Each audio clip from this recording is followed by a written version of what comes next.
Hello, I'm Mr. Ed. A horse is a horse, of course, and no one can talk to a horse, of course. That is, of course, unless the horse is the famous Mr. Ed. Do Christians really believe in talking snakes? If you believe the Bible is true, some folks think that's what you believe. After all, everybody's heard of Eve and the talking snake. They say there is something wrong with the religion that believes in fairy tales. But do we really believe in talking animals? Not really. We know that if we've seen an animal that appears to be talking, we ought to look for another intelligence. Our reason tells us that someone's behind the scene pulling strings. For your information, the Bible consistently points out that there was an unseen intelligence in the garden that day. Jesus made it clear who was speaking. In John 8:44, we read, "You are of your father the devil, and you want to carry out your father's desires.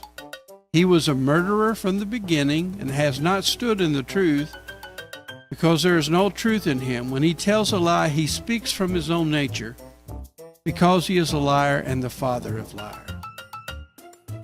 So we see that there was no talking snake, just someone with evil intent. Now just a minute, someone is saying, Satan is a fairy tale too. But I'm asking, why would you think that? Is it unreasonable to believe that there are creatures at least as intelligent as we are, if not more so? Don't get me wrong, I'm not one to blame all my ailments and troubles on the devil, and neither does the Bible, by the way. But if there is a God, and I believe it's sensible to think so, then beings other than humans capable of thought and action for good or evil doesn't seem that big a leap. Our conclusions about what is and what is not should be based on what is reasonable, after taking into account what we can discern about the world.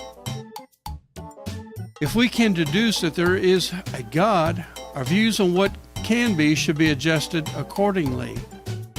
Yes, I am suggesting belief in God is a logical, intelligent position. And there are a host of people from academic and scientific disciplines who would agree with me.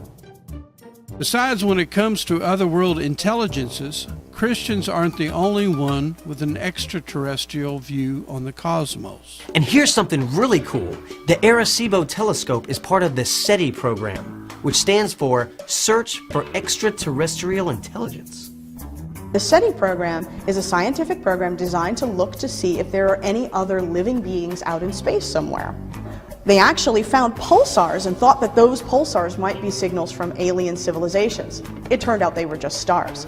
But in 1974, when the Arecibo telescope was recommissioned after an upgrade, they decided to do what's called an active SETI test. And they sent a message out into space to a star cluster that's about 25,000 light years away. That means it will take the message 25,000 years to get there. And if anybody's there to answer it, it'll take their answer 25,000 years to come back. So searching for life out in space is not easy. Wow, Globey, could you imagine how incredible it would be if one of our telescopes actually discovered life outside Earth? After all, our astronomers, with the help of Arecibo and Hubble telescopes, as well as other observatories on Earth, are discovering new planets in our solar system and beyond. What else will they discover in the next 10, 20, 30, or 400 years? It'll certainly be exciting. So, Globey, what do you think? Should I keep the beard?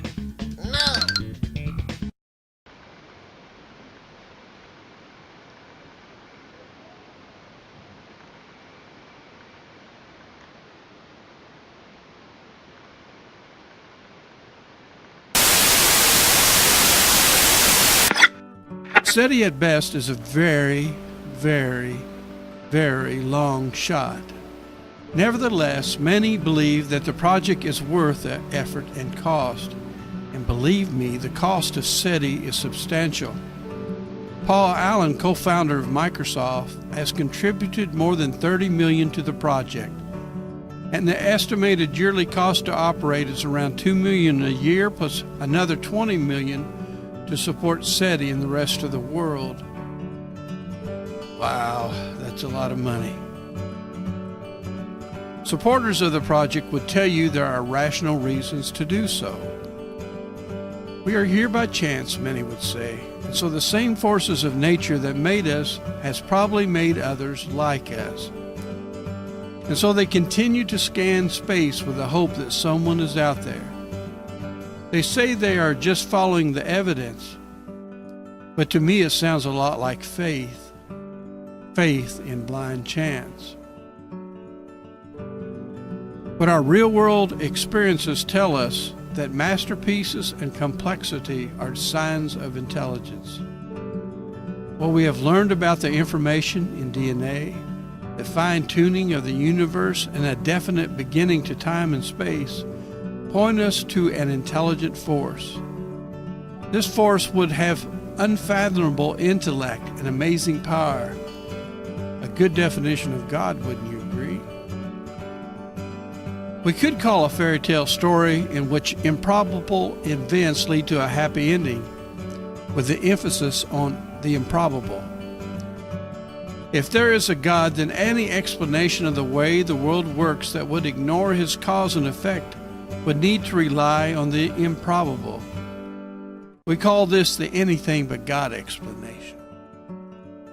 But once you rule out what is probable, and your story relies on the improbable, you have the makings of a fairy tale.